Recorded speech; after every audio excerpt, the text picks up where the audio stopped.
Hello, and welcome to Wellness Wednesday with 3W. Wellness Wednesday is sponsored by 3W Medical for Women, a nonprofit medical clinic offering free of charge or low-cost reproductive health services to women in the Seattle area, regardless of income or insurance status. 3W does not profit off of the reproductive health choices women make. The information shared in this podcast is the opinion of the speaker or speakers. Medical information is not intended as individual medical consultation, but for general education only. Always consult your own health professional for personalized advice regarding medical decisions. And if you're in the Seattle area, consider making an appointment to consult with us. I'm Alejandra, Content Marketing Specialist at 3W Medical for Women and the host of today's podcast. Hello, everyone. Welcome back to another episode here with us at 3W, our Wellness Wednesday podcast. And I am here stepping in for Helen for a little bit. My name is Alejandra, for those who probably remember me from back in March. And I'm here today with Kris, who is our nurse practitioner. Hello, Kris. How are you doing? Hi, I'm really well. How are you, Alejandra? Great. Good. I'm so happy to have you back on the podcast. And I'm hoping we'll get more of you because you just have such awesome insights and wisdom. And we have a very, very special topic that we're going to talk about today that is probably not talked about very much, but is something super important. And I've actually been very curious about it too, and know that it's something, again, all our podcasts are awareness, education, all those things. And so today we're going to be talking about what is anorexia. And so, Kris, I'm going to start that off with just kind of your explanation on what is anorexia. Sure. Really good question. And I think probably out in the world outside of 3W, people may have some kind of idea of what anorexia is. It's been around for many years. Initially, or even if you look in the psychological manuals, you'll see it titled anorexia nervosa, but I think commonly we just refer to the disorder as anorexia, and that's how people know it. Right. It is technically a psychological disorder, but if a person has anorexia, the physical health is really impacted. But your question was, what is it? And it's a psychological disorder with two really important characteristics: an intense fear of gaining weight, and then accompanied by typically the person has a low body weight, which may be hard. I mean, both of those characteristics may be hard to identify to the average person. So that's why it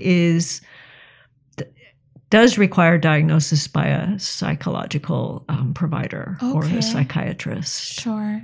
And which leads me up to my follow-up question. How is it diagnosed? Yeah, really good question. And it technically would need to be diagnosed by a psychiatric provider. And that could be a variety of people, right? It could be diagnosed by a medical doctor or a nurse practitioner, but most often it's diagnosed by a psychiatrist or a psychologist, or a counselor may have a really good idea that the person that they're working with has that diagnosis. Right. And refers the person to specialty care. So it sounds like it's kind of a team effort. Definitely a team. And parents, coaches may, really be concerned about what they're observing about their child or their athlete. Again, but they wouldn't technically be able to make that diagnosis. Right. But linking to the correct channels to get that help. Wow. And so at what age does this become apparent to someone? Yeah, unfortunately, like many of our things happening in our world, the diagnosis is happening younger and younger. Really? But typically, preteen, teenage is when the thinking or the concern about body image tends to develop. Right. And in those ages, it's also so delicate because you're going through puberty probably as well. So those extra worries are there, often. More I know me personally, Yeah. Going through puberty is such an odd feeling, to just see different things happening at different times. So it does kind of make sense at that age. So again, it could be pediatricians that are noticing, the development or lack thereof, or notice a particularly thin child, but right. So many variations. Wow. And does anorexia affect both males and females? It does. It does. Yeah, twice as often in females. So for every male person with anorexia, there's 2 women that would have that disorder. So it is more common in women, but we don't want to overlook the men. Sure. So we're saying probably 11, 12 years old. It's even showing up as early as 9 now. So, oh my goodness. Yeah, just because puberty is earlier. So what you're thinking about the changing body. Right. Wow. And both male and female, but female being higher. Much more so, yeah. Okay. And does this disorder, well, actually you kind of answered that question. It does connect with the mental health of a person. Yeah, it certainly does. And like I said, it's a psychological disorder. Right. And that, I think, can be explained by, or the reason that it's considered psychological is because part of the disorder is that fear or anxiety. There's a huge fear and anxiety component. And often the disorder is compounded by a depression too. Wow, so it's a combination. Yeah, so a person may have more than one thing taking place psychologically. Right. Okay. Wow. And so even to take that step of saying you have all this anxiety, I'm sure, and then having to take the step of what do I do to solve this or help figure out, what it could be, because I know in general, there's a lot of anxiety just amongst all of us, Yeah. Totally. in general. So it's to add absolutely true. With our personal lives and work lives and things like that. And so with this disorder, that it would be kind of focused on anxiety around not having the perfect body. Okay. And then also that fear of maybe the body becoming even less perfect, or in that person's image of what perfect would be. Right. I'm not at that place, and I'm going to try to get at that place. And it could be a very kind of distorted image that the person has. For sure. Wow. So as we talk about these, the beginning signs maybe of age, gender too, how is it that, what are the certain triggers that someone can fall into? Oh, yeah. So we've talked about the emotional side, the psychological side, but the triggers in general. Such a good question, because we don't really know what causes it. It seems like it's a combination, perhaps, and nobody knows for sure, of maybe even a genetic predisposition, but then also the environment. Right. We know that it's much more common in urban areas than rural. Okay. So what's going on in our cities that maybe isn't as much a part of the rural setting? Right. But it is more prevalent in the urban settings. Okay. And we do see it occurring in certain sports. That's something I was curious about, because I know... gymnastics, track, even, my daughter in college, well, even growing up, did synchronized swimming. So girls are performing in bathing suits. And some of those sports just seem to lend to more... Pressures, maybe? Pressures on being thin, unfortunately. Wow. So that's where the piece of the coaches, having that insight on their team. And sometimes the coaches are even perpetuating it. But I think there's way more awareness now, because this is a tangent, Alejandra, so you can bring me back. But the female athlete triad, which we are looking for when we are doing sports physicals, or pediatricians have that on their radar. Okay. Where if a girl is, and this is female, it doesn't affect the men, but if you have a female athlete, just making sure that there's enough body fat that the girl is able to menstruate. Oh. Yeah. So it's because it's a marker of being, not good health if a girl is missing her period. So we're more aware, and coaches have this more on their radar right now. Right. making sure that their athletes are menstruating as a sign of their health. And not being too restrictive in their calories. Or maybe it's not the calorie restriction, but it's too much exercise. So it's a balance of all those things. Right. But coaches do have more awareness now, I think. I feel like we're making progress with that. Yes. That's really good to know, because I have heard that as, maybe a risk factor, if there's somebody so determined to be on top or, make that team. Even ice skating, I think, is another one. Oh, that's another really good example. Yeah. Or ballet. Oh, yeah.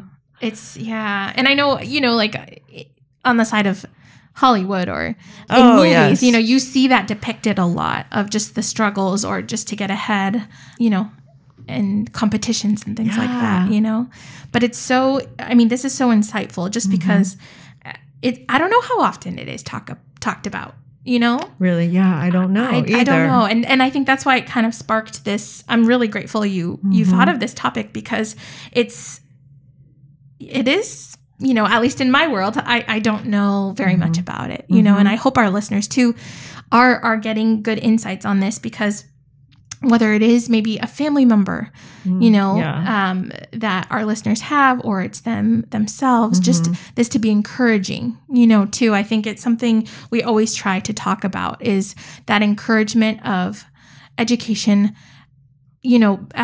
support, it's so important. And so as we continue, how is it that someone can seek help? Yeah, especially as they encounter this reality in their lives?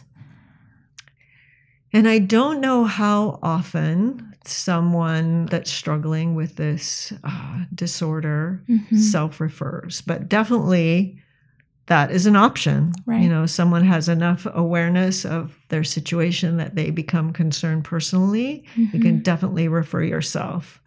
I think often it is a parent or a coach or even a teacher or a healthcare provider that may be the one that's kind of noticing the change in behavior, maybe either, exercising a lot or just at meals really limiting. I've heard of, athletes just really limiting their intake, thinking they'll be faster if they eat less or if they weigh this or whatever. And so it may be fellow athletes that notice or a coach that says, I've been observing this about you. What would you think about talking to somebody? Yeah. Yeah. And it's on the side of the person going through that reality, that openness too, right? Because I think that's also hard, I guess, with whatever struggle you might be going with, whether it's maybe drug addiction or alcoholism even, having that openness of receiving that, because that's hard. It is hard. It's hard for us, I think, in our culture to think that anything might be wrong with us, right? Yes. We're kind of a perfectionistic society. So it could be anything. But it might not always be well received. But the support people, the family members, the people around that person may have to be the ones that bring it up or make a referral. Right. Wow, Kris. Well, I know this is a dense topic, and there could be so many more pieces to it. But I really appreciate you coming on and sharing just these points that I hope help our listeners. And would you, I think we're going to wrap up, but what is it that you would like to tell our listeners, especially those that are encountering this reality? Well, there are some really good resources in Seattle. Okay. And Seattle Children's has a really good program. They have an inpatient program. They have outpatient program. Wow. And so if you are just wanting to get more information, you can go to the Seattle Children's website. Okay. Of course, Seattle Children's serves children. So that's not going to be most of our listeners. Right. But maybe you have a friend who has a child that you're worried about, or a high school athlete. And so Seattle Children's is a good resource for younger people. Sure. In the University District here, we have another good resource, and it's, let me get the name, Opal Food and Body. Okay. So they are in the U District. They're a really good organization. And on their website, you can get a lot of information without referring or without calling for an appointment, but it's another good place to get more information. Great. And to even talk to someone for free about your concern about yourself or your loved one. Wow. So we're pretty lucky here in Seattle. Definitely. And I would take advantage of those resources, or just getting on the Seattle Children's website and looking at some of their information, I think is a good starting place. Wonderful. Wonderful. Well, those are two great resources, that's for sure. Well, Kris, thank you so much for this insightful conversation. And I really do hope that it's encouraging to all our listeners. And as we move forward in learning more about these great topics, it gives me more insight on good points. So thanks for having me. Of course. Thank you. And thank you to all our listeners, and stay tuned for our next episode. For more information about 3W, please visit our website at 3wmedical.org. That's the number 3, the letter W, medical.org. From there, you can learn more about the services we provide, book an appointment, or make a donation if you'd like to support our mission. You can also call our office at 206-588-0311. That's 206-588-0311. If you liked this episode, please share it with others and consider subscribing on your favorite podcast platform so you'll never miss an episode. Thank you so much for listening, and until next time, stay healthy and be well.